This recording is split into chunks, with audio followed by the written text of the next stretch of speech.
1932లో ఈ పుస్తకం ప్రచురించబడక ముందు ఆర్థిక ఇబ్బందుల వల్ల అనేక పర్యాయాలు పండిత సభల్లో వీటిని చదువుకోవడం జరిగింది అని జాషువా చాలా చోట్ల చెప్పుకున్నాడు, చాలా చోట్ల రాయడం కూడా జరిగింది. చివరికి 1932లో ప్రచురించబడ్డ ఈ పిరదౌసి కావ్యంలో ఏంటి కథ అనే ముందు పిరదౌసి కావ్యానికి సంబంధించి ఒక 3 ప్రధానమైనటువంటి పాత్రలని మనము చర్చించవలసిన అవసరం ఉంది. ఒకటి, గుర్రం జాషువా కవిగా ఆయన పాత్ర మనం కొంత మాట్లాడుకోవడం జరిగింది. అట్లాగే పిరదౌసి మహాకవి ఇతివృత్తం కాబట్టి పిరదౌసి మహాకవి గురించి 1-2 మాటలు చెప్పుకోవాల్సిన అవసరం ఉంది. తర్వాత పిరదౌసి మహాకవి రాసినటువంటి షానామా అనే మహాగ్రంథం గురించి కూడా మాట్లాడుకోవాల్సి ఉంది. ఈ షానామా రచనకు కారకుడు, ప్రేరకుడు అయినటువంటి ఒక పాలకుడు, ఒక రాజు, ఒక మహా జగజ్జేత అయినటువంటి గజనీ మహమ్మద్ గురించి కూడా 2 మాటలు మనం తెలుసుకోవాల్సినటువంటి అవసరం ఉంది. ఏంటంటే పిరదౌసి మహాకవి పర్షియాకు చెందినటువంటి ఒక ధనిక భూస్వామ్య కుటుంబంలో పుట్టినటువంటి వ్యక్తి. ఆయన పూర్తి పేరు హకీం అబుల్ కాసిం ఫిర్దౌసి తూసి. ఈయనకు ఒక కొడుకు, ఒక కూతురు ఉన్నట్టు చరిత్రలో ఆధారాలు ఉన్నాయి. అయితే మనం ఈ కావ్యంలో చదవబోతూ ఉన్నట్టు ఈ ఫిర్దౌసికి చివరి రోజుల్లో మరణం ఎట్లా సంభవించింది అని చెప్పడానికి స్పష్టమైన ఆధారాలేమీ లేవు. ఇంకొకటి ఏంటంటే అతడు రాసినటువంటి గొప్ప కావ్యం షానామా. ఈ షానామా అనే కావ్యం ఇరాన్ జాతికి ఒక మహాపురాణం లాంటిది. ఆయన ఇది తప్ప ఇతర కావ్యాలేవి రాసి ఉండడా అంటే చరిత్రలో అట్లాంటి కావ్యాలేవి లభిస్తున్న ఆధారాలు కూడా లేవు. అట్లాగే ఈయన రాసినటువంటి షానామా ఎట్లాంటిదంటే 33 సంవత్సరాలు, మన జాషువా అంటాడు 30 సంవత్సరాలు, 30 సంవత్సరాలు ఏకబిగిన అంటే వేరే ఇతరేతర వ్యాపకాలేవి పెట్టుకోకుండా రాసినటువంటి ఒక గొప్ప మహాకావ్యం. ఇందులో 50,000 డిస్ట్రిక్ట్లు అంటే మన తెలుగులో 2 పాదాల పద్యం విపద లాంటివి ఒక 50,000 డిస్ట్రిక్ట్లు ఉన్నట్టు తెలుస్తుంది. ఇది ఒక గొప్ప మహాగ్రంథం. ఇరాన్లో దీన్ని జాతి గ్రంథంగా కూడా పూజిస్తారు. ఇది అందరూ రాజుల యొక్క చరిత్రను చెబుతుంది. తర్వాత గజనీ మహమ్మద్ గురించి మనం కొత్తగా ఎవరికి చెప్పనవసరం లేదు. ఆయన 2-3 సార్లు కాదు 18 సార్లు భారతదేశం మీద దండెత్తి చివరికి 18వసారి తనకు కావలసినంత భారతదేశం నుండి దోచుకొని పోయి 1025వ సంవత్సరంలో మన దేశంలో ఆయన సోమనాథ్ దేవాలయాన్ని ధ్వంసం చేసి అక్కడ లభించేటటువంటి రత్నరాశులన్నీ తీసుకొని పోయి తన గజని కేంద్రంగా గజని హెడ్ క్వార్టర్లో ఒక గొప్ప మహానగరాన్ని నిర్మిస్తాడు. అంటే గజని అనేది అప్పటికి ఉన్నదానికంటే భారతదేశం నుండి తీసుకొని పోయినటువంటి సొమ్ముల ద్వారా, భారతదేశం నుండి గ్రహించినటువంటి సంపద ద్వారా, బంగారము మణిమాణిక్యాల ద్వారా ఆ నగరాన్ని సరికొత్తగా నిర్మిస్తాడు అనేది ఒక చారిత్రకమైనటువంటి వాస్తవం. ఇంకొక మాట అంటారు మన మిత్రులు ఏంటంటే ఈ కావ్యం రాయడం ద్వారా గుర్రం జాషువా తనలో తాను ఫిరదౌసిలో తనను చూసుకున్నాడు అంటారు. అంటే ఒక కవి ఫిరదౌసి కావ్యాన్ని రాస్తూ ఉన్నప్పుడు తాదాత్మ్యం చెందడం అన్నమాట.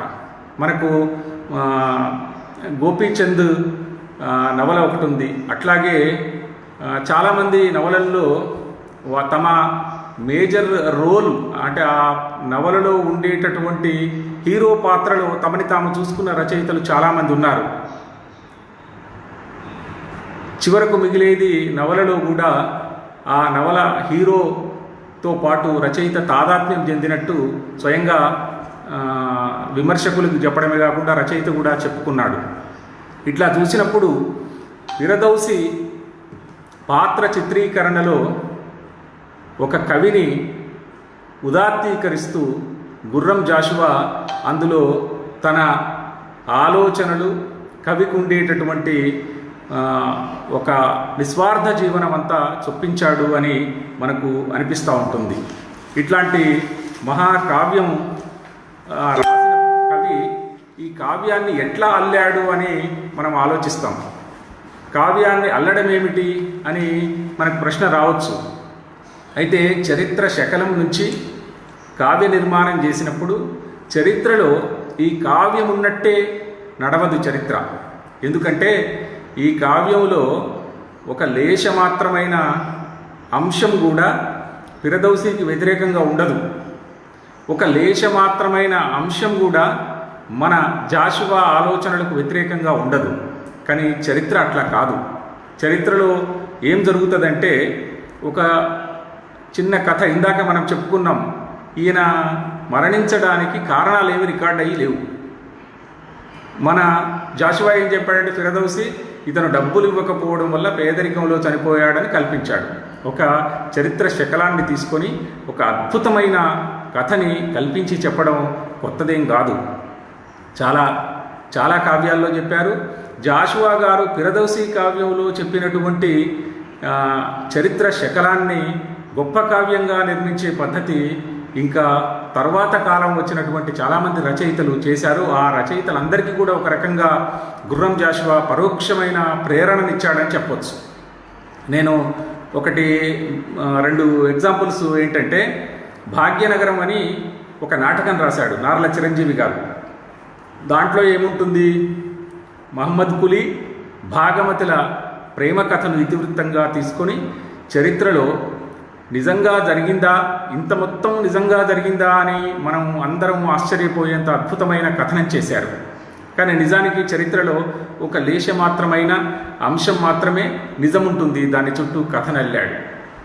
అట్లాగే కట్టమంచి రామలింగారెడ్డి గారు రాయలసీమలో ఒక చెరువుకు సంబంధించిన కథను తీసుకొని ముసలమ్మ మరణం రాశారు.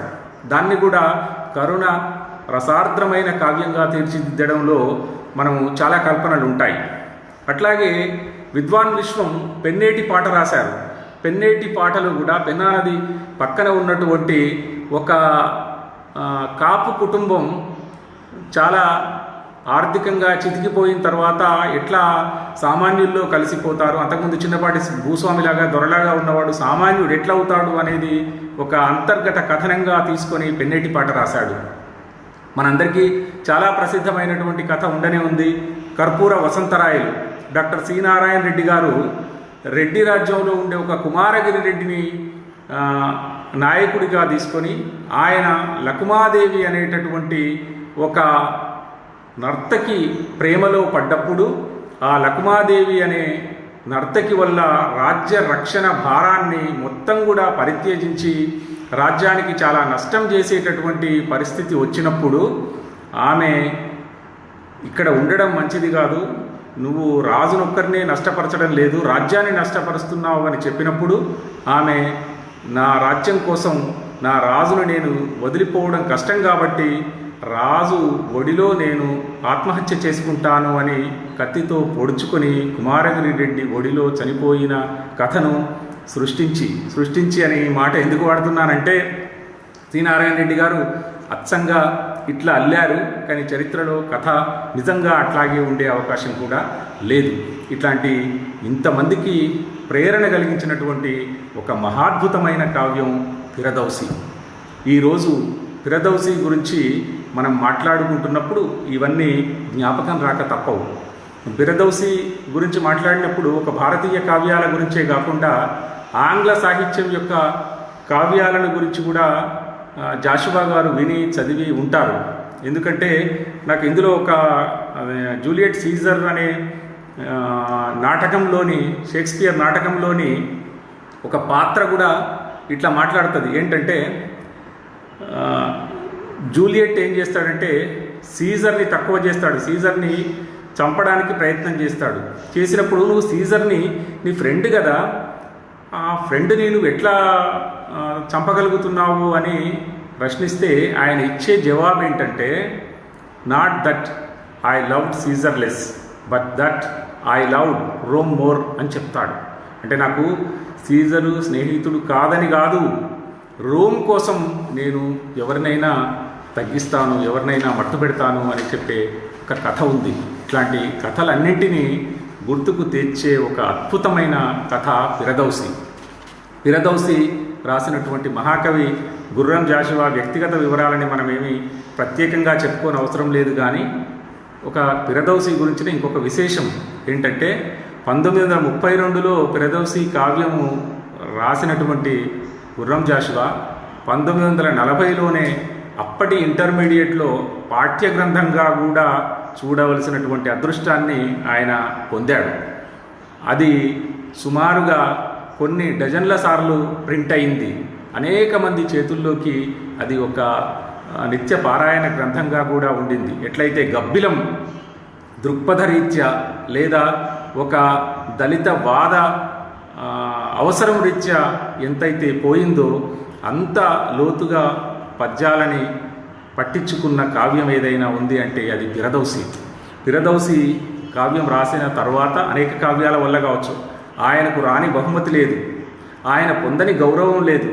మనం మొదలే అనుకున్నాం, ఆయన కులం వల్ల, ఆయన వచ్చిన సమాజం వల్ల ఎన్ని ఇబ్బందులు బాధలైతే ఎదుర్కొన్నాడో అన్ని ఇబ్బందులకి బాధలకి కూడా తగిన గౌరవాన్ని కూడా ఆయన పొందాడు.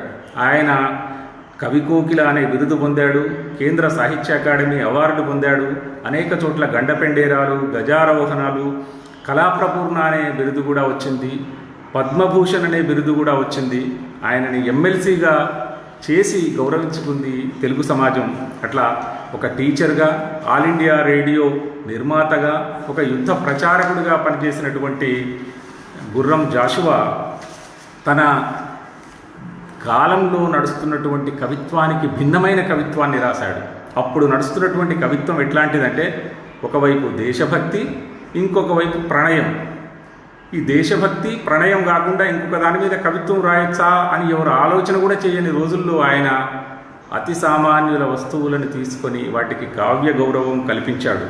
అందుకే పాపినేని శివశంకర్ జాషువా గురించి ఒక మాట, చక్కటి మాట అంటారు, నాకు బాగా నచ్చిన ఇష్టమైన మాట. అది ఏంటంటే, మాతృభూమిక మరవని మానవతా దృష్టి, సంప్రదాయ సంస్కారం వదలని ఆధునిక దృష్టి, అస్తిత్వాన్ని తిరస్కరించని హేతువాదం, ద్వేషపూరితం కాని ఆగ్రహ ప్రకటన వెరసి గుర్రం జాషువా అంటాడు పాపినేని శివశంకర్.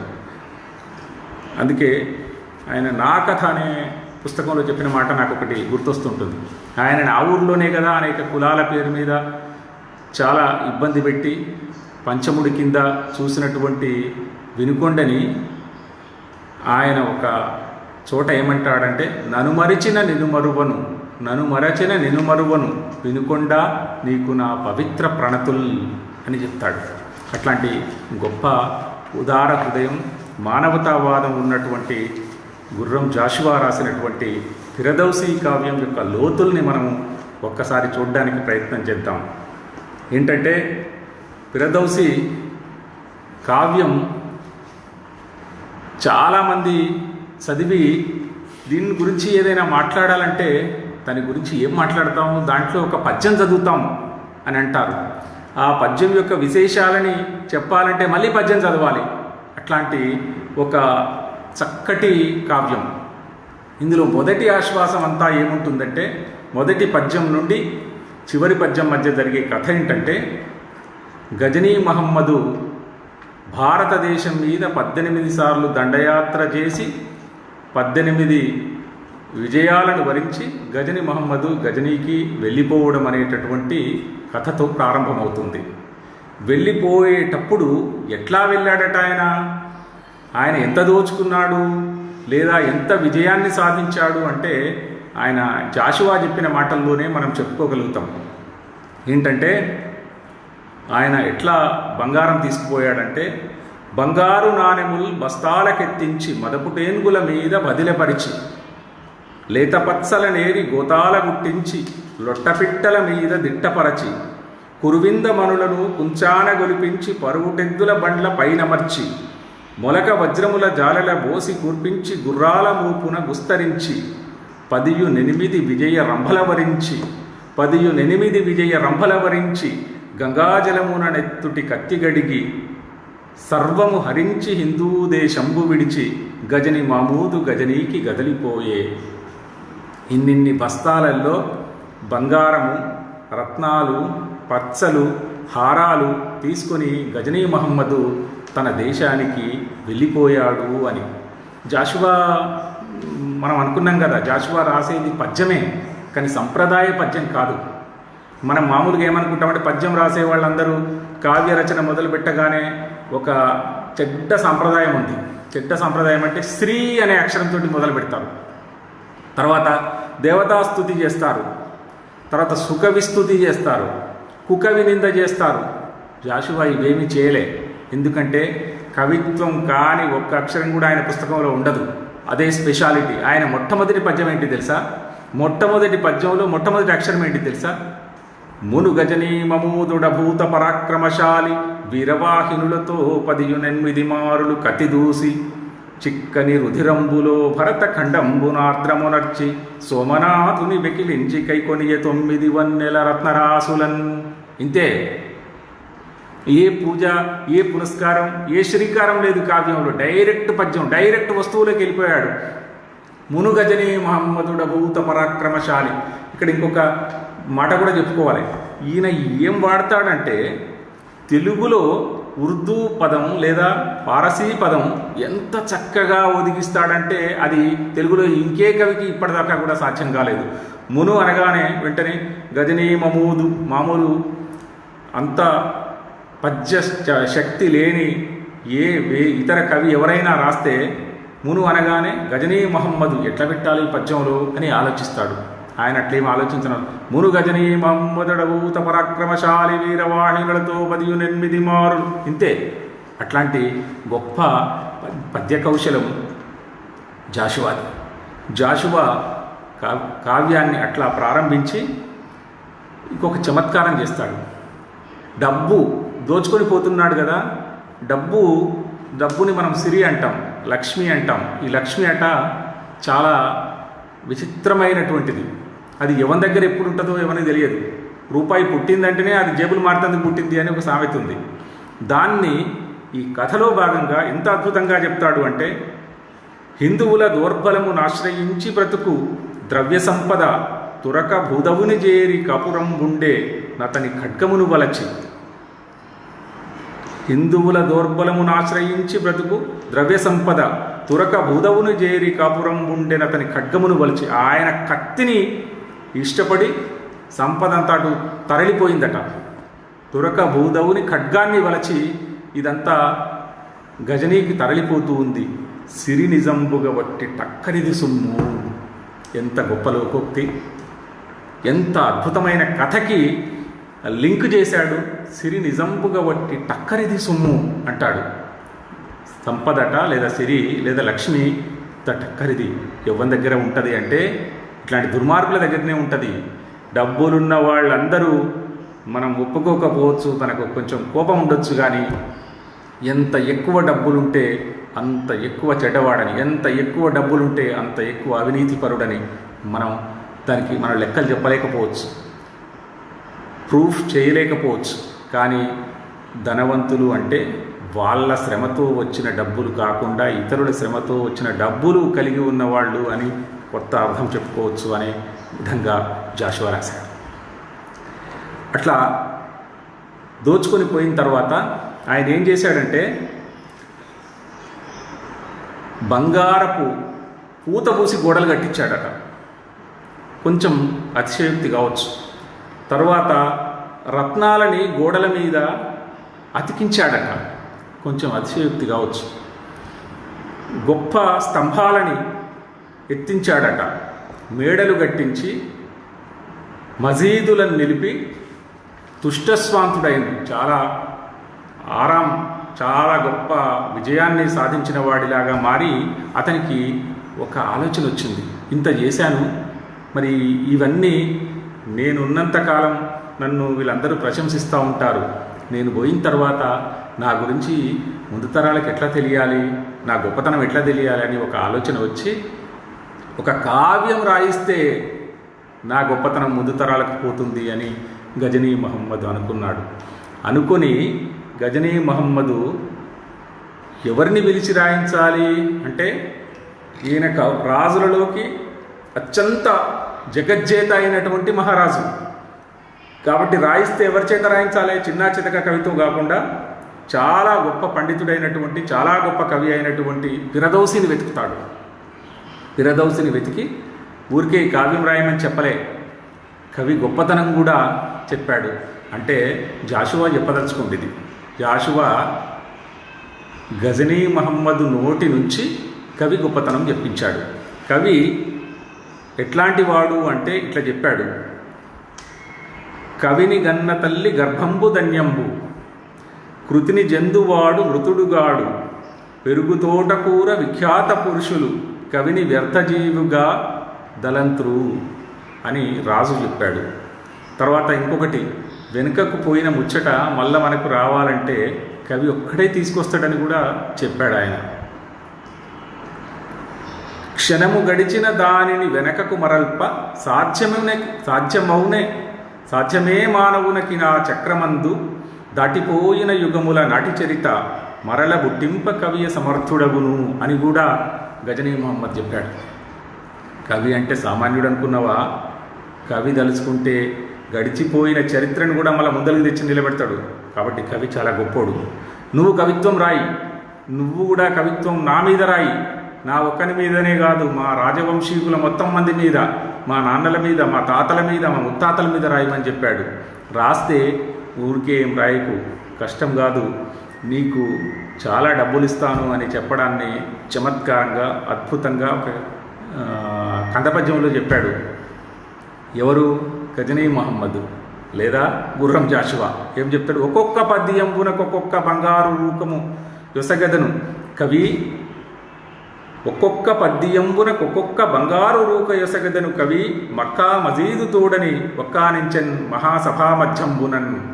ఇది పాఠకులు, శ్రోతలు అందరూ గుర్తుపెట్టుకోవలసిన పద్యం ఇది. అసలు రాజు యొక్క టక్కరితనానికి, రాజు యొక్క మోసానికి ఇది ఒక సాక్ష్యమైన పద్యం.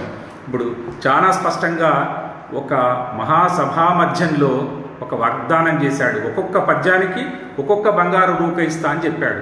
కథ అంతా దీని చుట్టే నడుస్తూ ఉంటుంది. ఇట్లా చెప్పిన తర్వాత కవి ఏం చేశాడు? చాలా సంతోషంతో, నా జీవితంలో కష్టాలన్నీ పోయినాయి, నేను గొప్ప గ్రంథం రాసి నా జీవితంలో గొప్ప సంపదని పోగు చేసుకొని సుఖపడదాము అనుకొని పోయి చాలా కష్టపడి చాలా పరిశోధన చేసి చాలా లోతైన అర్థాలను, లోతైనటువంటి అలంకారాలను ఏరుకొని ప్రాచీన గ్రంథాలను పఠించి కావ్యరచన ప్రారంభించాడు. అది కూడా చాలా మనోహరంగా చెప్తాడు జాషువా. ఏమంటాడంటే, పారసీక గ్రంథ బండారములనెల్ల కదిలించి తీయని పదములేరి. మొత్తం పారసీ పుస్తకాలన్నీ చదివి తీయటి పదాలను ఏరుకున్నాడట ఈ రాజు కోసం రాయడం కోసం. వ్యంగ్య వాచ్యార్థ మహాంభో నిధానంబు ధరిచి ముత్యముల రత్నముల గూర్చి లలితంబులైన యలంకారములనెల్ల పొరలించి మేలైన సరుకులెత్తి దిరిసిన పువ్వు కరణి ముద్దులుగారు శయ్యావిలాసంబు సంతరించి శాసనములన్నీ పరికించి సకల రాజచరితలందింత సత్యంబు జారణీక. నిజం ఒక్కటి కూడా మిస్సు కాకుండా శాసనాలను పరిశీలించాడు. ఎందుకంటే వాళ్ళ చరిత్రని సత్యం అనేది ఒక్కటి కూడా మిస్ కాకుండా రికార్డు చేయడం కోసం ఆర్య సన్నుత శాహనామాభిధాన భాసుర గ్రంథరచనకు ఉపక్రమించే ఇవన్నీ ఏరుకొని మెటీరియల్ తయారు చేసుకున్నాడు. ఆయన నోట్స్ రాసుకున్నాడు అన్నట్టు. అన్నీ సిద్ధం చేసుకొని ఇక రాద్దాము అని అనుకున్నప్పుడు చాలా చక్కటి, ఇక్కడ రాజు కవి గొప్పతనాన్ని చెప్తే కవి ఫిరదౌసి గొప్పతనాన్ని చెప్తూ రాసినటువంటి పద్యం నిజంగా జాషువాకి వర్తిస్తుంది. ఇది ఎట్లాంటి పదాలు రాసుకున్నాడట, ఎట్లాంటిది టేకప్ చేశాడంటే, వాని డెందంబు సోకి పోవని తలపులు. అంటే ఫిరదౌసి డెందం హృదయంని సోకకుండా పోయిన తలంపులు, వాని కనుసన్న దలంపని ఉపమలు, ఆయన కళ్ళల్లో పడని ఉపమాలంకారాలు, వాని కలమున కులుకు చూపని పదములు, ఫిరదౌసి కలంలో కులుకులాడని పదాలు ముందునకు లేవు నాటి వాంగ్మయమునందు. ఇది షానామా గొప్పతనం కూడా. షానామా అన్నది ఒక చాలా పెద్ద విస్తారమైన గ్రంథం, మన మహాభారతం లాంటి గ్రంథం, భారతదేశానికి మహాభారతం లాంటి గ్రంథం అది. దాంట్లో ఎట్లాంటి కొత్త పదాలు, ఎట్లాంటి ఉపమలు, ఎట్లాంటి అలంకారాలు, ఎట్లాంటి రసము, ఎట్లాంటి శయ్య ఉండాలో వాటన్నింటినీ సిద్ధపరచుకొని ఇక కావ్య రచనకు ఉపక్రమించాడు. కావ్య రచనకు ఉపక్రమించినప్పుడు కవి ఎట్లా అవుతాడు? చాలా వేషాలు వేస్తాడట.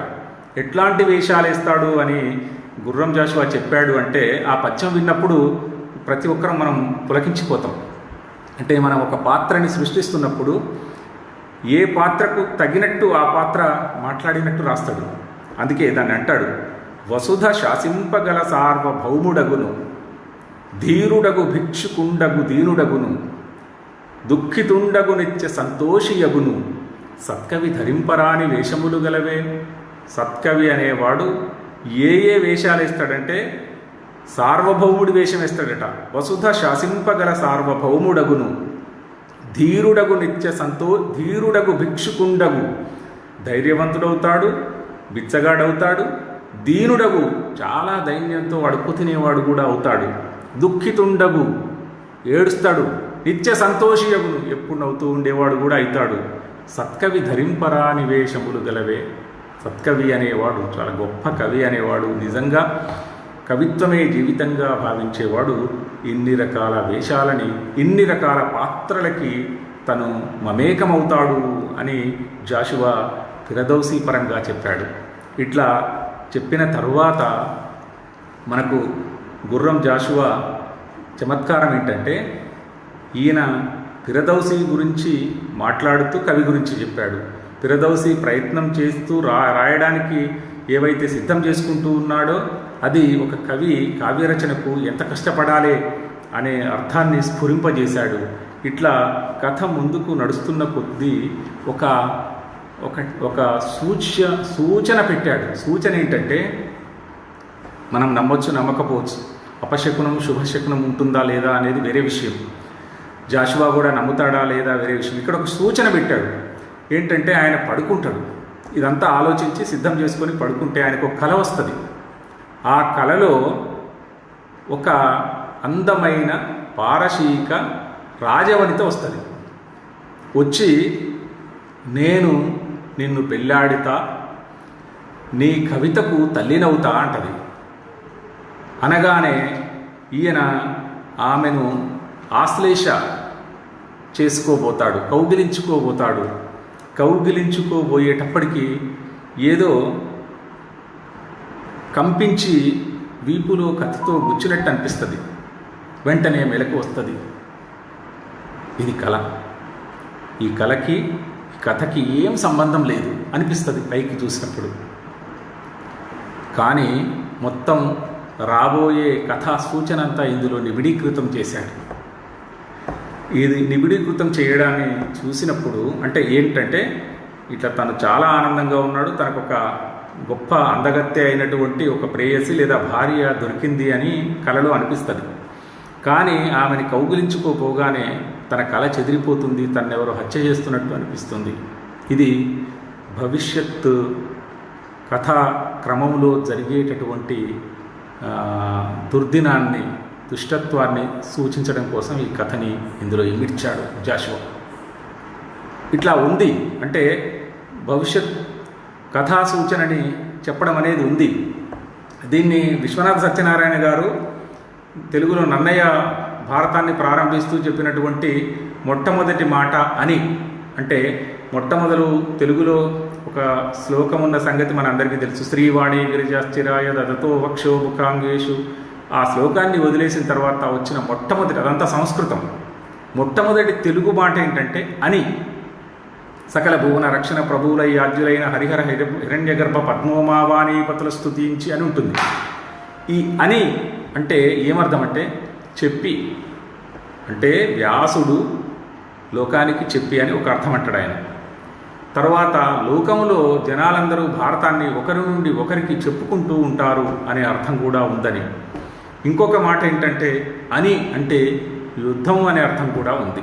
అంటే మహాభారతం అంతా యుద్ధమయం లేదా దీని ముగింపు యుద్ధంతో పోతుంది అని ఉంది అని కావ్యార్థ సూచన చేశాడు, కావ్య గమన సూచన చేశాడు నన్నయ్య అని విశ్వనాథ గారు రాశారు. అట్లా ఈ కావ్యంలో జాషువా తర్వాత జరగబోయే కావ్యాన్ని సూచనా మాత్రంగా చెప్పాడు అని మనం గుర్తించాలి. తర్వాత ఒక రోజు గడిచిన తర్వాత ఆయన దగ్గరికి ఒక పనివాడు వస్తాడు. పనివాడు వచ్చి ఒక ఉత్తరం తెస్తాడు తన భార్య దగ్గర నుండి. ఆ ఉత్తరంలో ఏముందంటే 3 నెలల కొడుకు, 3 ఏండ్ల కొడుకు, 3 సంవత్సరాల వయసున్న ముద్దువాడు మన కొడుకు ఇక మనకు లేడు ఆర్య అని ఆమె రాస్తుంది. అట్లా తన కొడుకు చనిపోయాడు అని తెలుసుకొని తన ఊరికి ప్రయాణం అవుతాడు. ఊరికి ప్రయాణమైన తర్వాత ఆ దుఃఖమయపు జీవితం కొన్నాళ్ళు గడిచిన తర్వాత తిరిగి తన జీవితాన్ని సాగిస్తూ కావ్యరచన సాగిస్తూ ఉన్న క్రమంలో ఒక కూతురు పుడుతుంది. ఆ కూతురు పుట్టిన తర్వాత 30 సంవత్సరాలు కష్టపడి మొత్తం షానామాను పూర్తి చేసి ఒక ఆనందమయ సందర్భంలో దాన్ని తీసుకొని మహారాజు దగ్గరికి వచ్చి నేను మీ గ్రంథ రచన పూర్తి చేశాను, మీరు చెప్పినటువంటి పనిని నేను చేశాను అని ఆయనకు విన్నవించుకుంటాడు. విన్నవించుకుంటే రాజు ఏమంటాడంటే మొత్తం నిండు సభలో చదివి వినిపించండి, ఆ నిండు సభలో చదివి వినిపించిన తర్వాత నేను స్వీకరిస్తాను అని అంటాడు. అప్పుడు ఫిరదౌసి 3 నెలల పాటు కూర్చొని ఆ కావ్య పఠనం చేస్తాడు. ఆ కావ్య పఠనం చేసి తర్వాత కవి ఏం చేస్తాడు, కావ్యం తనకిచ్చి వెళ్ళిపోతాడు. వెళ్ళిపోయిన తర్వాత రాజు గౌరవంగా కవి ఇంటికి ఇవ్వాల్సినటువంటి ధనం పంపించాలి. కానీ ఆశ్చర్యంగా రాజు బంగారు నాణ్యాలకు బదులు వెండి నాణ్యాలు పంపిస్తాడు. ఇది కథలో ఉన్నటువంటి ట్విస్ట్. ఈ వెండి నాణ్యాలు పంపించిన తర్వాత ఫిరదౌసి చాలా ఆశ్చర్యానికి, వేదనకు, అర్థం కాని చెప్పుకోలేని బాధకు గురై 30 సంవత్సరాల కృషికి ఫలితం వెండి నాణ్యాల అని బాధపడి ఆ వెండి నాణ్యాలు తీసుకొని తన జీవితంలో పడ్డ కష్టాలన్నీ ఎట్లా మర్చిపోతాను అని రాజు మృషల్ వలికిండు, అబద్ధం పలికిండు, అబద్ధం ఆడుతుండు, తప్పు మాట్లాడుతుండు, చెప్పింది చేసింది వేరుగా దాన్ని తిప్పి రాజుకు వెండి నాణ్యాలు వాపసు పంపిస్తాడు. వాపసు పంపించడంతో పాటు ఒక లేఖ రాస్తాడు. ఆ లేఖ ఎట్లాంటిదంటే నిందాలేఖ. అంటే రాజు మాట తప్పి ఇట్లా పంపించడం అనేది ధర్మం కాదు, నువ్వు రాజు ధర్మాన్ని పాటించడం లేదు, ఎవడైనా తప్పు చేస్తే దిద్దవలసినటువంటి వాడు రాజు, రాజే తప్పు చేస్తే ఇంకా ఎవడు దిద్దుతాడు అని చాలా నిందా సహోక్తికంగా లేఖ రాస్తాడు. దాన్ని చాలా ప్రసిద్ధమైన లేఖ. నిజానికి ఫిరదౌసి లేఖనే ఒక గంట సేపు మాట్లాడుకోదగినటువంటి అంశము. అందులో ఒక్క ముఖ్యమైన పద్యం, ధనము మరలించి మానవేంద్రునకు పంపి పొరలు కొనివచ్చు దుఃఖంపు దెరల నడుమ నాకృతి వహించియున్న నిరాశ వంటి ఉత్తరము రాసి నిందా సహోక్తికముగా. ఉత్తరం ఎట్లాంటిది రాసిందంటే నింద బయటికి కొట్టొచ్చినట్టు కనిపించేటట్టు ఒక నిందాలేఖ రాశాడు. ఆ నిందాలేఖలో ఏమంటాడంటే కృతక విద్యుద్దీపములు నమ్మి ఆశాసౌధంబును గట్టుకొంటి నది నిస్సారంపుటాకాశమై నా సర్వస్వము దొంగిలించి నరకానంగుల్చిపోయన్ వృధాయాస ప్రాప్తిగా నిలిచినాడ నొక దుఃఖాక్రాంత లోకంబునన్ అంటాడు. నేను ఒక విద్యుత్ అంటే కృత్రిమ విద్యుత్ దీపములు, ఇది ఫిరదౌసికి వచ్చిన ఆలోచన కాదు, జాషువాకు వచ్చిన ఆలోచన. జాషువా కాలంలో కృతక విద్యుత్ దీపములు వచ్చినాయి, కానీ ఆయన ఊహ అంటే కవి యొక్క ఊహగా చేసి నేను కృతక విద్యుత్ దీపములు నమ్మి ఒక భవనం కట్టుకున్నా. ఆ భవనం నిండా ఇప్పుడు చిమ్మ చీకట్లు ముసురుకున్నాయి. నేను జీవించడం కష్టమవుతుంది అనే అర్థంలో ఒకటి విషయాన్ని సమర్పించాడు. రెండవది నింద ఏంటంటే, అల్లా తోడని పల్కి నా పసిడి కావ్యద్రవ్యమున్ వెండితో జల్లింప దొరకొన్న టక్కరివి. ఇక్కడ తిట్టే ఇది టక్కరివి. నీ చే పూజితుండైనచో అల్లాకున్ సుఖమే. మహమ్మదు నృపాల సత్యవాక్యం వెవ్వడు ఉల్లంఘింపడో వాడెపో నరుడు ధన్యుండి ధరామండలిన్. ఎవ్వడు సత్యవాక్యం ఉల్లంఘించకుండా ఉంటాడో వాడే నరుడు. అంటే నువ్వు నరుడివి కాదు, నువ్వు రాజు ఎట్లాగూ కాదు, అంటే రాజుకు ఉండాల్సిన అర్హత నీకు లేదు, నువ్వు నరుడిగా ఉండే కూడా నీ జీవించడానికి అర్హుడివి కావు అని ఒక నింద చేస్తాడు. ఆ నింద సభా మధ్యలో పఠించిన తర్వాత రాజు ఉగ్రుడై లేచి కవిని పట్టి చంపుండని ఆజ్ఞాపిస్తాడు. ఇదే మాట జాషువా రాసింది. అంటే 30 ఏండ్ల శ్రమకు మరణశిక్ష అనేది ఫలితంగా దొరికింది. ఇది జాషువా టేకప్ చేసినటువంటి ఒక గొప్ప ట్విస్ట్. ఆయన ఆ మాట అనగానే రాజు దానికి కొంతమంది చాలా సంతోషపడతారు. పండిత భృగులు, ఒక మేలిజాతి కవి కూడా ఒకడు ఉంటాడు. అతను అయ్యో అన్యాయంగా కవిని ఇట్లా చేస్తున్నారే అని రహస్యంగా వచ్చి ఫిరదౌసికి చెప్పి మీరు తక్షణం తప్పించుకోండి అని చెప్తాడు. తప్పించుకోండి అని చెప్పినప్పుడు జాషువా రాసిన ఒక పద్యం ఉంది ఫిరదౌసి చెప్పినట్లు.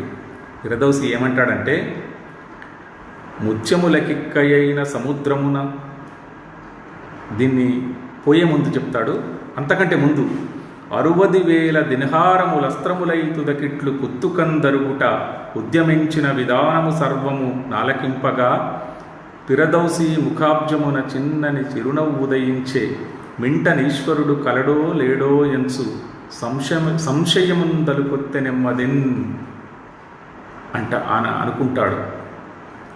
అనుకొని ఇక నాకు మిగిలిందేంటి, 60,000 పద్యాలు రాశాను, 60,000 దినహారములు ఇట్లా ఇప్పుడు కుత్తుకకు పట్టుకున్నాయి, ఇక నేను బతకడం కోసం పరిగెత్తాల్సిన రోజు కూడా వచ్చింది అని ఆయన తట్టాబుట్టా సర్దుకొని తూసు పట్టణానికి పోతూ ఒక పద్యం మజీదు గోడ మీద రాస్తాడు. ఇది చాలా గొప్ప పద్యం. ఈ పద్యం తర్వాత టర్నింగ్ పాయింట్గా కూడా మారుతుంది కథలో. ఆ పద్యం ఏంటంటే, కృతి యొక్క బెబ్బులింబలి శరీర పటుత్వము నాహరింప శేషితమగునస్థి పంజరము జీవలవంబుననుగులాడగా బ్రతికియు చచ్చియున్న ముదివగ్గు మహమ్మదు గారి ఖడ్గదేవతకు రుచించునా పరిభవ వ్యతనింతటనంతరించునా అని స్టార్ట్ చేస్తాడు గోడ మీద. ఇంకొక పద్యం కూడా, ముత్యములకిక్కయైన సముద్రమున పెక్కుమారులు మున్కలు వేసినాడా, ముత్యములకిక్కయైన సముద్రమున పెక్కుమారులు మున్కలు వేసినాడా, భాగ్యహీనుడ ముత్యమ్ము వడయనైతి వనది నను బృంగ నోరు విచ్చినది తుదకు. ముత్యాలుంటాయనే సముద్రములో నిత్యం ఈత కొట్టిన, కానీ ముత్యాలు దొరకలేదు, సముద్రమే నన్ను మింగబోతుంది అని అర్థం. ఈ 2 పద్యాలు రాసి చాలా భయంతో చాలా ఆందోళనతో తూసు పట్టణానికి ప్రయాణం అవడంతో మొదటి ఆశ్వాసం ముగించబడుతుంది. ప్రధానమైనటువంటి కథ అంతా ఇందులో వస్తుంది. ఈ కథ తర్వాత 2వ ఆశ్వాసంలో తూసు నగరానికి ప్రయాణమైనటువంటి ఫిరదౌసి తన భార్యతో, వయసొచ్చినటువంటి తన కూతురుతో అడవి దారుల వెంట దిక్కు తెన్ను కనిపించని తొవ్వల పొంట ప్రయాణం చేస్తూ రాత్రిపూట లోయల్లో, కొండల్లో, గుహల్లో దాటుతూ పోతూ ఉంటాడు. ఇట్లా పోతూ ఉన్నప్పుడు కవి ప్రకృతిని వర్ణిస్తాడు. నిజానికి ద్వితీయాశ్వాసం నిండా ప్రకృతి వర్ణన ఉంటుంది. ప్రకృతిని చూసి చూసి తన అసలు బాధని మర్చిపోతాడు పిరదౌసి. అసలు బాధని మరిచిపోయి దేవుడు ఎంత గొప్పవాడు అని అంటాడు. అని దేవుడు ఎందుకు ఎంత గొప్పవాడు అంటున్నాడంటే, తనకు శాపం, తనకు వస్తానన్న వరహాలు లేకుంటే డబ్బు రావడం రాకపోవడం మర్చిపోయాడు ఆయన. కవి అన్నవాడు అట్లా ఉంటాడు. ప్రకృతి ఎంత అద్భుతంగా ఉంది, ఈ ప్రకృతిని అంతా సృష్టించిన వాడు దేవుడు కదా అని ఒక చక్కటి పద్యంలో చెప్తాడు. ఈ పద్యం విశేషం ఏంటంటే, ఈ పద్యంలో ఉండే భావాలను మన వాళ్ళు చాలామంది సినిమాల్లో పాటలుగా రాశారు. విత్తనంబున మహావృక్షంబు నిబిడించి సృష్టించి గారడి సేయువాడ, కడుపులో శిశువును గల్పించి 10 నెలలు మోయించి ఊపిరి ఓయువాడ, సద్భక్త వరులకు సాక్షాత్కరించియు ఉన్నచోటెరిగించకున్నవాడ, పొటమరింపక ముందు పుష్ప సంతతులకు వింతగా రంగులు వేయువాడ అని దేవుణ్ణి అంటాడు. దేవుడట ఎట్లాంటి వాడంటే, విత్తనంబున మహావృక్షంబు నిమిడించి సృష్టించి గారడి చేయువాడ. మర్రి చెట్టుని మర్రి విత్తనంలో పెట్టి గారడి చేస్తున్నవాడు ఎవరు? దేవుడు. కడుపులో శిశువును గలిపించి 10 నెలలు మోయించి ఊపిరి పోయివాడ. ఎక్కడి నుంచి వస్తాడో పిల్లవాడు తెలియదు, కడుపులోకి వస్తాడు అని. సద్భక్తవరుల కంటే నిజంగా మంచివాళ్లకు దేవుడు కనిపిస్తాడు అంటారు. అంతమందికి మంచివాళ్లకు కనిపించి కూడా ఎక్కడున్నాడో అడ్రస్ చెప్పనోడు దేవుడు. తర్వాత పొటమరించక ముందే పుష్ప సంతతులకు వింతగా రంగులు వేయువాడ. పూలు పుట్టకముందే వాటికి రంగురంగులు వేసేస్తాడు దేవుడు. అంత గొప్పవాడు దేవుడు అని ప్రకృతిని చూస్తూ పులకిస్తూ ముందుకు నడుస్తూ ఉంటాడు. ఇట్లా నడుస్తూ ఉన్న క్రమంలో ఆకలి దాహంతో అలమటిస్తూ ఉన్నప్పుడు ఒక బోయవాడు ఎదురవుతాడు. ఆ బోయవాడు వీళ్ళందరికీ ముగ్గురికి సపర్యలు చేసి ఆహారం ఇచ్చి అడవిని దాటించి తూసు పట్టణం దాకా వాళ్ళని అడవి గుండా ప్రయాణం చేయించి తూసు పట్టణం దరిదాపుల్లోకి వదిలి వెళ్ళిపోతాడు. వెళ్ళిపోయే ముందు చూడ్డానికి మీరు ఎర్రగా, చాలా పొడుగ్గా, చాలా అందంగా ఉన్నారు, మీరు కూడా పారసీకులు కాదు కదా అంటాడు. అంటే పారసీకులు ఇరాన్ వాళ్ళు లేదా టర్కీ వాళ్ళు చాలా అందగాళ్ళు అనే ఒక భావం కూడా జాషువా ఏదో ఒక రకంగా వ్యక్తీకరణ చేశాడు. చెప్పితే అప్పుడు తన గురించిన మొత్తం కథను బోయవాడికి చెప్పి తూసు పట్టణానికి వెళ్ళిపోతాడు పిరదౌసి వెళ్ళిపోయిన తర్వాత 3వ ఘట్టం ప్రారంభమవుతుంది. 3వ ఘట్టం ప్రారంభం అయ్యేటప్పటికీ ప్రకృతి భయపెట్టేటటువంటి కొన్ని సన్నివేశాలను చిత్రించాడు జాషువా. తర్వాత ఆ భయం ఎట్లా ఉంటుంది అని చెప్పాడు అంటే, అడవి గుండా పోతూ ఉన్నప్పుడు ఎక్కడ గుర్రపు డెక్కల చప్పుడు వినిపించినా మమ్మల్ని చంపడం కోసం రాజు పంపినటువంటి సైనికులే వస్తున్నారు అని భయపడేవాడట. అట్లా భయపడుతున్నప్పుడు ఒక చక్కటి మాట పద్యం చెప్పాడు. అదిరి బెదిరించినొక ఎండుటాకు కూడా, ఒక ఎండుటాకు అడవిలో రాలిపడితే కూడా అది భయపెట్టగలుగుతుంది పిరదౌసిని. అంటే ఒక కవి అంత దయనీయమైనటువంటి పరిస్థితిని ఎదుర్కొన్నాడు అని చెప్పాడు. తర్వాత పిరదౌసి తూసు పట్టణం చేరిన తర్వాత తన దినచర్య ఏమీ లేక వయసు ఉడిగి ఉండడం చేత ముసలివాడు, తను అప్పటికే ముసలివాడవు కదా అని బోయవాడే అంటాడు పిరదౌసిని. ముసలివాడైనటువంటి ఆ కవి కొన్నాళ్ళు అనారోగ్యంతో జీవించి మరణ దశకు చేరుకుంటాడు. మరణ దశకు చేరుకున్న క్రమంలో కూతురు, భార్య సపర్యలు చేసి ఆయనని సాకుతూ ఉంటారు. ఈ కథ ఇట్లా నడుస్తూ ఉంటే ఇక్కడ రాజుగారి సైన్యాలు కవిని వెంటాడడం కోసం అన్ని దిశలు ప్రయాణం చేస్తూ ఉన్న క్రమంలో చివరికి ఏ చోట కూడా కవి ఆచూకీ లభించలేదు అని ఒక బాధతోటి రాజు సైనికులను బాగా నిందించడం, తిట్టడం కనిపిస్తూ ఉంటుంది. ఇది ఆధునిక పరిపాలనలో కూడా మనం చూస్తూ ఉంటాం. ఏంటంటే చేయాల్సిన పనిని చెయ్యకపోతే రాజ్యం ఎంత అసహనానికి గురవుతుందో మనం ఇందులో చూడొచ్చు. జాషువా గారు కూడా అట్లా చూపించారు.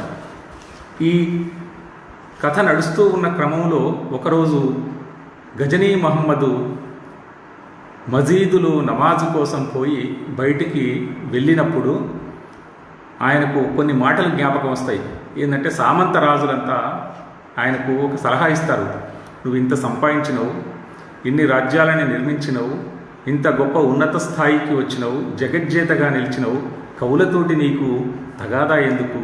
ఆ కవి కోరినటువంటి ధనం ఆ కవికి ఇచ్చినటువంటిదైతే నీకు హుక్కా తాగేటంత ధనం కూడా కాదు అని సామంతరాజులు ఆయనకు హితబోధ చేస్తారు. ఆ హితబోధ మనసులో ఉంచుకొని అప్పటి నుండి కవులను ఆదరించడం మొదలు పెడతాడు గజనీ మహమ్మదు. గజనీ మహమ్మదు కవులను ఆదరించడం మొదలుపెట్టాడు కానీ ఫిరదౌసిని మర్చిపోయాడు. ఈ మర్చిపోయిన క్రమంలో ఒకరోజు మజీదు ప్రాంగణంలో నమాజ్ చేసి బయటకు వస్తూ ఉన్నప్పుడు ఆ గోడ మీద ఒక రెండు పద్యాలు కనిపిస్తాయి. ఆ పద్యాలే పోతూ పోతూ ఫిరదౌసి ప్రాణభయంతో గోడ మీద రాసిపోయిన పద్యాలు. ఆ పద్యాలే మనందరికీ బాగా గుర్తుండేటటువంటి పద్యాలు. కృతి యొక్క బెబ్బులింబలి శరీర పటుత్వమునాహరింప శేషితమగునస్తి పంజరము జీవలవంబున నూగులాడగా బ్రతికియు చచ్చియున్న ముదివగ్గు మహమ్మదు గారి ఖడ్గదేవత కురుచించున పరిభవ్యత ఇంతటనంతరించునా ముత్యములకిక్కయైన సముద్రమునను పెక్కుమారులు మున్కలు వేసినాడ భాగ్యహీనుడ ముత్యంబు వడయనైతి వనది నను బృంగనోరు విచ్చినది తుదకు అని పద్యం మొదలు ఇవే రెండు పద్యాలు చెప్పి రాసిపోయాడు. ఇక్కడ కావ్య నిర్మాణ క్రమంలో జాషువా కౌశలం ఎట్లాంటిదంటే ఈ రెండు పద్యాలని చదివాడు అని ఒక మాట చెప్పొచ్చు. రాజు గోడ మీద ఉన్న ఫిరదౌసి రాసిపోయిన రెండు పద్యాలను చదివాడు అని చెప్పొచ్చు ఒక పద్యంలో, మామూలుగా ఒక అందంలో వేసేయచ్చు. అట్లా వేయకుండా మళ్ళీ ఆ రెండు పద్యాలు ఆయన చదువుతూ ఉన్నట్టు రాశాడు. తద్వారా పాఠకుడి మనస్సులో కావ్యం ముద్రించబడడానికి ఇది ఒక టెక్నిక్. ఇదే కాకుండా దాని కింద ఫిరదౌసి అని కూడా రాశాడు కావ్యంలో.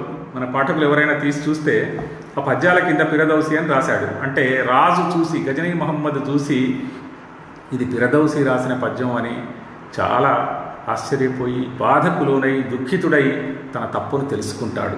తెలుసుకొని తను చెప్పిన మాట ప్రకారం, తను ఇచ్చిన వాగ్దానం ప్రకారం బంగారు నాణాలని అప్పుడు బండ్ల మీదకి ఎత్తించి తూసు పట్టణంలో ఉన్నటువంటి ఫిరదౌసికి ఇచ్చిరండి అని సైన్యాన్ని పంపిస్తాడు. ఇక్కడ కథ క్లైమాక్స్కి వస్తుంది. సైన్యం ఇటు నుండి తూసు పట్టణం యొక్క తూర్పు వాకిలి నుండి, తూర్పు వీధుల నుండి సైన్యం బంగారు నాణ్యాలతోటి తూసు పట్టణం లోపలికి వస్తూ ఉంటుంది. అదే సమయంలో మహాకవి ఫిరదౌసి శవం, చనిపోయిన తర్వాత శవం తూసు పట్టణపు పడమటి వీధుల గుండా శ్మశాన స్థలికి పోతూ ఉంటుంది. ఇది ఒక పెయింటింగ్ వెయ్యదగినటువంటి ఒక అద్భుతమైన చిత్రణ. అట్లా మహాకవి ఫిరదౌసి శవం, పార్థివ దేహం అడవి దారుల గుండా వెళ్ళి ఖననం చేయబడ్డ తర్వాత సైన్యం వచ్చి ఫిరదౌసి కూతురికి ఈ బంగారు నాణాలని తీసుకోమని బహుకరిస్తారు. అప్పుడు ఆమె అన్న మాట చాలా ఉదాత్తమైనటువంటి మాట. ఏంటంటే, మా నాన్నను జీవిత కాలం పాటు ఏడిపించినటువంటి ఈ డబ్బు, ఈ ధనం మమ్మల్ని కూడా జీవితకాలం పాటు ఏడిపిస్తుంది. కాబట్టి మాకు ఆ ధనం వద్దు అని ఆమె రెండవసారి, మహాకవి అప్పుడు వెండి నాణాలను తిరస్కరిస్తే మహాకవి కూతురు ఇప్పుడు బంగారు నాణాలను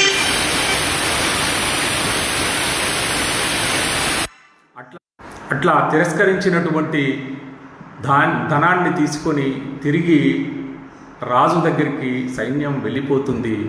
ఆ సైన్యం తెచ్చినటువంటి సంపదని తీసుకొని రాజు తిరిగి మళ్ళీ తూసు పట్టణానికి వచ్చి అక్కడ ఒక సత్రం నిర్మించాడు. ఆ సత్రం ఇప్పటికీ ఉంది అని కూడా అంటూ ఉంటారు. స్థూలంగా ఇది పిరదౌసిలో చెప్పినటువంటి కథ. ఈ కథలో ఉన్నటువంటి విశేషాల గురించి, ఈ మహాకావ్యంలో ఉన్నటువంటి పద్య సౌందర్యం గురించి, ఈ కావ్యంలో మనం ఆలోచించవలసినటువంటి అంశాల గురించి, మాట్లాడవలసినటువంటి అంశాల గురించి మనం ఎంత సమయమైనా తీసుకోవచ్చు. ఎందుకంటే ఒక కావ్యంలో మామూలుగా కథను నడిపించడం అనేది ఉంటుంది. ఆ కథని నడిపించే క్రమంలో ఆ మిషతో చెప్పినటువంటి నీతులు, పద్యాలు, అంటే మామూలుగా నీతిని చెప్పడం అనేది కవిత్వంలో థర్డ్ రేటెడ్ పోయిటరీ అని పెద్దలు అనగా నేను విన్నాను. కానీ జాషువా ఒక నీతి చెప్పినప్పుడు అది చాలా శక్తివంతమైన నీతివాక్యం కింద మారుతుంది. సిరి నిజంబుగా వట్టి టక్కరిది సుమ్ము అని చెప్పడానికి అంత బలమైన సన్నివేశం ఉంటుంది. ఆ బలమైన సన్నివేశాన్ని మనం ఆస్వాదిస్తూ ఉన్నప్పుడు వచ్చేటటువంటి మాట అది మనసుల మీదికి, హృదయాల మీదికి చేరుతుంది, ప్రజల నాల్కల మీద కూడా నిలబడుతుంది. ఇంకొక చోట జాషువా ఈ కావ్యంలో చాలా విశేషాలు ఉన్నాయి చెప్పుకోవడానికి. పర్సానిఫికేషన్ అనేది చాలా చాలా చోట్ల చేశాడు. ఒక పద్యంలో ఏమంటాడంటే, మబ్బులు నల్లనై ఆకాశంలో తిరుగుతున్నాయట. ప్రకృతి వర్ణన అని మధ్యలో చెప్పాను నేను ఒకసారి. మబ్బులు నల్లనై ఆకాశంలో తిరిగాయట. తిరిగి భూదేవి స్నానమాడుతుందని పిల్లగాలి వీచి ప్రకటిస్తుందట. పిల్లగాలి అటు ఇటు వీస్తూ ఏమని ప్రకటన చేస్తుందంటే, భూదేవి స్నానమాడే గడియ వచ్చింది అని పిల్లగాలి ప్రకటిస్తుంది. పక్షులు పిల్లలపై రెక్కలు గప్పి పడుకున్నాయి అని ఒక చోట అంటాడు. అంటూ ఆ పద్యంలో చాలా చాలా అద్భుతమైన మాటలు ఉన్నాయి. జలదంబుల్ నలుపెక్కి యాకసమునన్ సంచారముంజేసే, జలదంబుల్ నలుపెక్కి యాకసమునన్ సంచారముంజేసే, భూ లలనారత్నము స్నానమాడునని వేలాఘంటికల్ మ్రోసే, క్రొంజలి గాడ్పుల్ చెలరేగి దేహమునంటన్, గూండ్లలో బండి కూనలపై రెక్కలు గప్పి కన్ను మలిపెన్ నానా శకుంత చటముల్ అని చెప్తాడు. వేలాఘంటికల్, ఎవరైనా తెలుగులో మనం ఇప్పటివరకు నాకు రాలేదు, అలారం అనే దానికి తెలుగు మాట ఏముంటుందంటే, లేదా సంస్కృతం మాట, తెలుగు కాదు ఇది, వేలాఘంటికల్. చాలా అద్భుతమైన చక్కటి సంస్కృత పదాన్ని ప్రయోగించారు జాషువా గారు. వేలాఘంటికల్ మోగినాయి అంటాడు. తర్వాత ఇంకొక పద్యములో వాన కవిగారు దేవుడిని ప్రస్తుతిస్తూ ప్రయాణం చేస్తూ ఉన్న క్రమంలో, ఇందాక అనుకున్నాం కదా మనం, విత్తనంబులో మరి వృక్షంబుని మిడించి గారడి సేయువాడు అనుకున్నాం కదా. అట్లాంటి మాటలు విన్న తర్వాత ప్రకృతి చల్లబడి వర్షం తగ్గి కవికి దారి చూపించింది అంటాడు. అంటే కవి మీద, ఫిరదౌసి మీద కాదు, కవి మీద జాషువాకు ఎనలేని ప్రేమ. ఎందుకంటే తనే కవి. కవి అంటే ఆయనకు దేవుడు కవి వేరువేరు కాదు అనే ఒక ఫీలింగ్లో కూడా చాలాసార్లు చెప్తాడు. ఇట్లాంటి పర్సానిఫికేషన్, అంటే గాలి ఒక వ్యక్తిలాగా ప్రయాణం చేసి ప్రకటించింది అని చెప్పడం, మనం డిలాన్ థామస్ అని ఒక ఇంగ్లీష్ పోయిట్ ఉన్నాడు. ఆయన కూడా చలి తన మంచు వేళ్లతో పిల్లవాడిని నిమురుతూ పోయింది అని చెప్తాడు తన 16 పోయమ్స్ అనే ఒక పుస్తకంలో. ఇట్లాంటివి ఆలోచించినప్పుడు ఇందులో ఒక విచిత్రమైన అలంకారం కూడా గమనించవచ్చు. ఏంటంటే అలంకారంగా కనిపిస్తుంది, స్వనింద లేదా వ్యాజస్తుతి అని కూడా చెప్పచ్చు. జాషువా ఏమంటాడంటే, ఫిరదౌసి పాత్రలో ఏమంటాడంటే, తనకి బంగారు నాణాలకు బదులు వెండి నాణాలు పంపి అవి తిరస్కరించినప్పుడు, చంపుమని చెప్పినప్పుడు నాకు సరి అయిన శిక్షే పడింది అని ఫిరదౌసి తనకు తాను అనుకుంటాడు.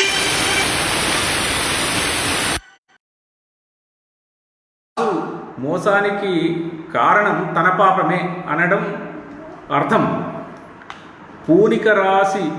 పూనిక రాశికి మనుజ భుక్తి నొసంగెడు రాతి గుండె సుల్తానుల కస్మదీయ కవితాసుధ జిందిన పాతకంబు నాపై నటనంబు నర్చినది. అంటే కత్తులతో మనుషుల ప్రాణాలను చీల్చి చెండాడేటటువంటి రాజులకు నేను ప్రశంస చేశాను చూడు. రాజులని గురిపెట్టి నేను రాజుల కోసం నేను కావ్యం రాశాను చూడు. అగో అది మహాపాతకం. రాజులని ప్రశంసించడం మహాపాతకం. ఆ పాతకమే నాకు ఇప్పుడు ఇట్లా జుట్టుకుంది నా ప్రాణానికి అని చెప్తాడు. ఇది ఒక అద్భుతమైన ఊహ. అంటే దీన్ని వ్యాజస్థుతి అందామా, వ్యాజ నింద అందామా మనము చెప్పలేము. కానీ అట్లాంటి మనోహరమైన కల్పనలు ఇందులో జాషువా గారు చాలా చేశారు. తర్వాత కథా నిర్వహణలో ఉన్నటువంటి ఒడుపు గురించి మనం ఇందాక మాట్లాడుకున్నాం. ఏంటంటే పద్యం మొదలు చెప్తాడు, చివరికి చెప్తాడు. పద్యం కింద ఆ కవి పేరు ఫిర్దౌసి అనే పేరు కూడా రాస్తాడు. తర్వాత ఈ కావ్యంలో కవి ఘనతను ప్రకటించే పద్యాలు కొన్ని డజన్ల కొద్దీ ఉన్నాయి. ఆ డజన్ల కొద్దీ పద్యాలలో మనం ఇందాక చదువుకున్నటువంటి పద్యం కూడా ఒకటి ఉంది. తర్వాత షానామా లోతు ఎంత గొప్పది అని చెప్పగలిగే పద్యాలు కూడా చాలా జాషువా గారు రాశారు. మొత్తంగా షానామా నిజంగా అంతటి నిసర్గమైన, విస్తారమైన, చారిత్రాత్మకమైన, కవితాత్మకమైన మహాపురాణం గురించి చెప్పేటప్పుడు ఆ కావ్య నిర్మాణానికి కవి పడ్డ శ్రమని కూడా చాలా పద్యాలలో జాషువా వర్ణించారు. ఇట్లా చెప్పుకుంటూ పోతే జాషువా కవిత్వంలో, ప్రత్యేకంగా ఈ ఫిర్దౌసి కవిత్వంలో, మిగిలిన మనము శ్మశానవాటి అట్లాంటి కావ్యాలలో కంటే ఇందులో ఎక్కువగా ఉర్దూ, పారసీ పదాలని ప్రయోగించాల్సి వచ్చింది జాషువా. కానీ ఉర్దూ లేదా పారసీ ప్రయోగాలని, పదాలని ఇందులో ప్రయోగించేటప్పుడు తెలుగులో ఎంత చక్కగా ఒదిగిపోతాయి అంటే, ఒక మేలి ముత్యాలు విభిన్న వర్ణాలలో ఉన్న మేలి ముత్యాలు ఒక తాడులో ఒదిగినట్టు, ఏమాత్రం తేడా లేనట్టు ఉంటాయి. ఒక చోట అంటాడు, క్రమమొప్పన్ సులతాను మేడల నగారా మ్రోగే. ఈ సుల్తాన్ అనే మాటని తెలుగులో ఒక ఆటవెలిదిలోనో లేకపోతే ఉత్పలమాలలోనో చంపకమాలలోనో మనం పెట్టాలంటే అష్ట కష్టాలు పడతాం మనం. ఆయన ఏం చేశాడంటే సింపుల్గా క్రమమొప్పన్ సులతాను అన్నాడు. సులతాను అంటే తెలుగు ఇచ్చేసింది, సుల్తాన్ని సులతాను అన్నాడు. తర్వాత నాహూత నాదముల నిండే మజీదు లాఫ్ఘనుల స్కాంధావారమట అన్నాడు. మజీదు ఆఫ్ఘనుల స్కాంధావారమట అని మొత్తం తెలుగు పదమేనేమో, ఇది తెలుగు వాక్యమేనేమో అన్నంత ఒక్కటి కూడా ఉర్దూ పదం లేదు, లేదా పారసీ పదం లేదు అన్నంత చక్కగా చేశాడు. ఇంకో గజనీ మహమ్మద్ తండ్రి పేరు సబక్తజీన్. సబక్తజీన్ మాటని కూడా తండ్రి సబక్తజీను మున్నీనిన లేడి కొమ్మదని ఇంచుట లాదిగా కలట్టి ఘట్టముల్ అంటాడు. ఈ సబక్తజీను పదాన్ని కూడా ఇందులో తెలుగు కలిపేశాడు. పాదుషా తోడన అతని దర్బారు సీమ, అతని దర్బారు సీమ అంటాడు. అంటే దా ఇటు తిప్పి బారుసీమ అంటే ఒక సూర్యగణాన్ని ఎంత చక్కగా విరిచి, సూర్యగణం అంటే ఒక పదాన్ని ఎంత చక్కగా విరిచి ఒకటి సూర్యగణానికి ఇంకొకటి ముందున్నటువంటి ఇంద్రగణానికి వేసుకోగలడు అంటే జాషువాని మించిన పనితనం ఇంకెవరికి తెలుగు కవుల్లో ఎవరికి ఉన్నట్టు అనిపించదు. ఆధునికుల్లో ముఖ్యంగా రేపటి భక్తికి తయారైన మృగంబు లే పొదల ఎందపు గాము లెరుంగా ఇంపుమై మేను వాల్చెను అని, అంటే తయారైన అనే ఒక మాటని వాడాడు. తర్వాత నిత్యమిచ్చోట పగలెకు నీలు సేయు అంటాడు ఒక చోట. నిత్యమిచ్చోట పగలెకు నీలు సేయు అంటే గీత పద్యం చేయడం కోసం ఒక సూర్యగణాన్ని, 2 ఇంద్రగణాలని, మళ్ళీ 2 సూర్యగణాలని చేయడం కోసం పదాలని ఎంత చక్కగా విరుస్తాడు అంటే, కూనీలు, కూని అనేదాన్ని నిజానికి తెలుగులో కూని అనే దాన్ని ఒక సీసపద్యంలోనో ఆటవెలిదిన జాతుల్లో ఉపజాతుల్లో వాడడానికి కొంచెం సౌలభ్యం ఉన్నప్పటికీ ఈ కూని అనే మాటని కూనీలు అని అట్లా కలిపేసి తెలుగు చేశాడని నాకు అనిపిస్తూ ఉంటుంది. ఇంకా వాసింగన్న మహమ్మదీయులకు సేవ్యంబైన మక్కాకు అరబ్బీ సన్యాసులు పోవుతోవైది. ఇందులో మహమ్మదీయులు, మక్కా, అరబ్బీ అనే మాటలన్నీ కూడా తెలుగు మాటలేనా అని మనకు ఆశ్చర్యం కలిగిస్తూ ఉంటుంది. తర్వాత పారశీకుని చేజేత జార విడిచి స్వామి కవమతి సేయు లుచ్చాలటంచు యవన భూపాలుడెంతయు నాగ్రహించి. జాషువాని మెచ్చుకోవాల్సిన ఇంకొక విషయం ఏంటంటే, లుచ్చా అనే మాటని కవిత్వంలో మనం ఇప్పటికి కూడా వాడడానికి భయపడతాం. ఆయన 1932లో వాడిండు. లుచ్చాలని ఎవడన్నాడు? రాజు సైనికులను అన్నాడు. ఎందుకన్నాడంటే, ఫిరదౌసిని పట్టి చంపుండి అంటే దొరకలేదని వస్తారు వాళ్ళు. దొరకలేదని వస్తే తిండి తిని పొరలేతందుకే పనికొస్తారు మీరు లుచ్చాలు అని అన్నాడు. ఈ లుచ్చాలు అనే మాట ఎందుకన్నాడంటే, పాలన అంత దుర్మార్గంగా ఉంటుంది. మీరు ఎప్పుడైనా అంతర్గతంగా పాలకుల భాష లేదా పోలీసుల భాష లేదా సైన్యపు భాష వింటే తెలుస్తుంది. అంత క్రూరంగా మాట్లాడతారు అని చెప్పడానికి లుచ్చా అనే మాట వాడదామని ఉద్దేశపూర్వకంగానే జాషువా వాడాడు అని నాకు అనిపిస్తూ ఉంటుంది. అట్లా ఆలోచించినప్పుడు ఈ కావ్యము నిండా 1, 2 గావు అనేకమైనటువంటి లోకోక్తులు, నీతులు, మనం కోటబుల్ కొటేషన్స్ అంటామే, అట్లాంటివి చాలా ఉన్నాయి. సిరిని జంబుగా వట్టి టక్కరిది సొమ్ము నాకు బాగా నచ్చినటువంటి వాక్యం. తర్వాత నరుని సుఖదుఖములందు నడిచివచ్చు నీడలే స్వప్నములు అంటాడు ఒక చోట. ఆయనకు ఒక కలబడుతుంది. ఆ కలబడ్డప్పుడు ఆ కలలో ఏంటి? ఒక అందమైన ప్రేయసి వచ్చి, అందమైన అమ్మాయి, ప్రేయసి అందమైన స్త్రీ వచ్చి, నేను నిన్ను పెళ్ళాడతా, నీ కైతకు తల్లినైతా అని అడిగితే అంతకంటే ఆనందమైంది ఏంటి నాకు కావాల్సింది అని కవి ఆ ఆనందంతో ఆమెని కౌగిలించుకుంటాడు. కౌగిలించుకోగానే ఆయన కళ చెదిరిపోతుంది. ఆ కళ చెదిరిపోయినప్పుడు చెప్తాడన్నట్టు, నరుని సుఖదుఖములందు నడిచివచ్చు నీడలే స్వప్నములు. మనం ఏదనుకుంటే అదైతుంది, యద్భావం తద్భవతి అని కూడా ఉంది. అట్లాంటి ఒక గొప్ప నీతి వాక్యం. కథని అనుసరించి నీతి కోసం చెప్తే వినరు ఎవరు. నేను ఇందాకనే చెప్పినట్టు నీతి అర్థవంతమైన కథకి ఆలంబనగా రావాలి. అంటే ఒక సినిమాలో బలమైన గొప్ప సన్నివేశం ఉన్నప్పుడు ఆవేశపూరితమైన డైలాగులు వస్తే అందరం నిజంగా దాని సమ్మోహన శక్తికి లోబడిపోతాం. అట్లా కాకుండా పేలవమైన సన్నివేశం ఉండి చాలా పెద్ద పెద్ద డైలాగులు ఉంటే నవ్వొస్తుంది మనకి. ఈ కథలో ఒక్క నీతివాక్యం కూడా సందర్భరహితంగా లేదు. 9 వన్నెల రత్నరాసులన్ అని కొన్ని మంచి తెలుగు పదాలని, 9 వన్నెల రత్నరాసులన్. ఇంకొక తెలుగు మాట ఉంది, రొట్ట పిట్టెల మీద దిట్టపరిచి. ఇట్లాంటి మాటల్ని మనం విన్నప్పుడు చాలా హృదయం ఉప్పొంగుతుంది. మనం కూడా అప్పుడప్పుడు ఇట్లాంటి మాటలు వాడాలనేమో అని అనిపిస్తూ ఉంటుంది. తర్వాత ఇంకో చోట వాడతాడు, తలపు గుంపులు అంటాడు. ఇట్లాంటి పదాలని చూసినప్పుడు జాషువా కవిత్వంలో, ముఖ్యంగా ఫిర్దౌసీలో, మనం జాషువా కవిత్వం అంతా మాట్లాడేంత శక్తి ఇప్పుడు మనకు లేదు, కానీ ఫిర్దౌసీలో ఎన్ని విశేషాలైనా ఏరుకోవచ్చు. ఆయన అంటాడు, 18 విజయ రంభల వరించి గంగాజలమున నెత్తుడి కత్తి గడిగి అంటాడు. విజయాన్ని రంభ అనే రూపకం చేశాడు. అంటే విజయాన్ని రంభ అని ఎవరైనా అన్నారో లేదో నాకైతే తెలియదు, నాకు చాలా కొత్తగా అనిపించింది. విజయ రంభలు అంటాడు ఒక చోట. తర్వాత మనం పద్యం రాసేవాళ్ళు చాలామంది, ఆధునికంగా పద్యం రాసేవాళ్ళు పద్యంలో యతి మీద దృష్టి పెడతారు మనోళ్ళు. ఎందుకంటే ఇక్కడ ఈ 3 సూర్యగణాలు కాగానే 4వ సూర్యగణం దగ్గర మళ్ళీ ఖచ్చితంగా యతి ఉండాలి కదరా అని ఆ పదం కోసం మొదలే ఆలోచిస్తుంటాడు. జాషువా అట్లెప్పుడు ఆలోచించినట్టు నాకు అనిపించలే. ఫిర్దౌసీలో ఒక మాట చెప్తాను, మానవేంద్రుని సత్యవాగ్దానమునకు. మీరు ఇక్కడ చూడండి, మానవేంద్రుని సత్యవాగ్దానమునకు అనే దగ్గర మాన అనేది సూర్యగణం, వేంద్రుని సత్యవా అనేది సూర్యగణం, ఇంద్రగణం. మాన సూర్యగణం, వేంద్రుని ఇంద్రగణం, సత్యవా అనేది ఇంద్రగణం, దానమునకు 2 సూర్యగణాలు. ఇక్కడ గాకు దావత్తిస్తే మాలో దా అనేది యతి కుదురుతుంది అని మనలాంటి సామాన్యులకు అర్థం కాదు, తెలవదు. ఆయనకు అంత చక్కగా యతి దాంట్లో పడిపోయింది.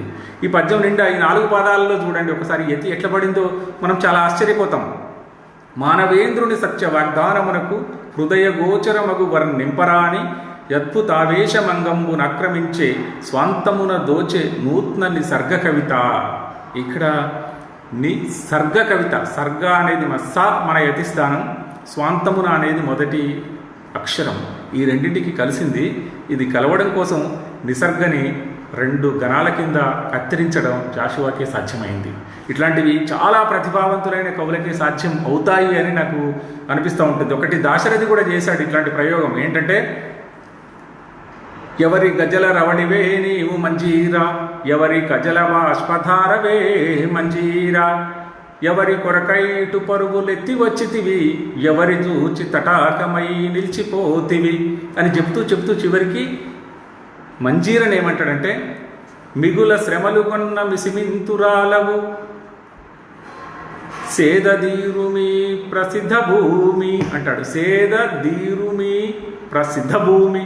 ఈ ప్రసిద్ధలో ఇటు తీసుకొని సిద్ధభూమి అటు తీసుకుంటాడు.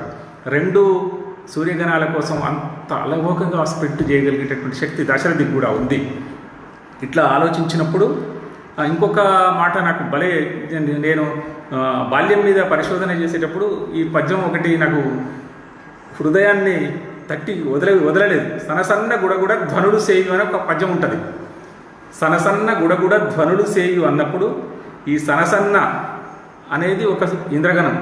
ఈ సా పక్కన ఉన్న నాకి ధ్వనులు సేయు అనే దగ్గర ఉన్నటువంటి ధ్వనికి పక్కన ఉండే నాకి ఆయన యతిగా అందుతాడు. యతిని, ప్రాసయతిని వాడుకోవడంలో ఆయన ఎన్నడూ ప్రయత్నం చేయలేదు. అప్రయత్నంగా ఆయనకు అట్లా వచ్చి పడతాయి. పద్యంలో కోకిల పాడినట్టు పాడే పద్యం రాయడం జాషువాకి వెన్నతో పెట్టిన విద్య. కరుణశ్రీ లాంటి కొద్దిమందికి కొన్ని పద్యాలు చాలా సులభసాధ్యమైనాయేమో, కానీ జాషువాకి మాత్రం ప్రతి పద్యము సులభసాధ్యం. పద్యంలో ఆర్తి ఉంటుంది, పద సౌందర్యం ఉంటుంది, తెలుగుతనం ఉంటుంది, గానయోగ్యత ఉంటుంది. అట్లాంటి ఒక గొప్ప మహాకవి లక్షణం గుర్రం జాషువా గారికి ఉంది. గుర్రం జాషువా గారు పిరదౌసి కావ్యం రాయడం ద్వారా తనంత తాను ఒక గొప్ప స్వాంతన పొందాడు. కవికి ఉండవలసినటువంటి కవి యొక్క గొప్పతనాన్ని చెప్పడానికి తాను ఒక మిషగా ఈ కథని ఎంచుకున్నాడు అని నాకు అనిపిస్తూ ఉంటుంది. ఇట్లాంటి కథని ఒక వస్తువుగా పెట్టుకొని మహాకావ్యాన్ని నిర్మించడం ద్వారా ఆయన 35-40 సంవత్సరాల వయస్సు రాకముందే, 37 సంవత్సరాల వయస్సు రాకముందే ఆయన పాఠ్య గ్రంథాన్ని తెలుగు పాఠ్యపుస్తకంగా పెట్టడం జరిగింది. స్వతంత్రానికంటే ముందే అట్లాంటి ఒక గొప్ప కావ్యం పిరదౌసి అనే కావ్యంలో కవి గురించి, రాజు గురించి, సమాజం గురించి, పాలన గురించి అనేక విషయాలు మాట్లాడుకోవడానికి అవకాశం ఉంది. ఇట్లాంటి ఒక గొప్ప కావ్యాన్ని మనం ఇంకొకసారి ఎప్పుడైనా చాలా విశేషంగా కూడా మాట్లాడుకోవడానికి సమయం రావాలని నేను ఆశిస్తూ, ఈ గుర్రం జాషువా 125వ జయంతి సందర్భంగా స్మారకోపన్యాసాల పరంపరలో 27వ స్మారకోపన్యాసం చేయడానికి నాకు అవకాశం ఇచ్చినటువంటి మిత్రులు టప్పు రమేష్ గారికి ప్రత్యేకంగా ధన్యవాదాలు తెలియజేస్తూ ఉన్నాను. ఏంటంటే మధ్యలో నా ఫోను, మన మిత్రులు తెలిసిన వాళ్ళందరికీ తెలిసిందే, ఎక్కువ ఫోన్లు వస్తూ ఉంటాయి. నాకు 1-2 సార్లు ఫోన్లు వచ్చినప్పుడు కట్ చేశాను. ఒక వీడియో మాత్రం కట్ అయింది, మళ్ళీ వెంటనే వచ్చాను. చాలామంది మిత్రులు కొంచెం ఇబ్బంది పడి ఉండవచ్చు. ఫేస్బుక్ లైవ్లో చేయడం నాకు కూడా మొట్టమొదటిసారి. ఇది పిరదౌసి కావ్యాన్ని మాట్లాడడానికి అవకాశం దొరకడం నా అదృష్టంగా భావిస్తూ, ఈ కావ్య ప్రసంగాన్ని వింటున్నటువంటి మిత్రులకు ధన్యవాదాలు తెలియజేస్తూ ఈ ప్రసంగాన్ని ఇంతటితో ముగిస్తున్నాను. నమస్కారం.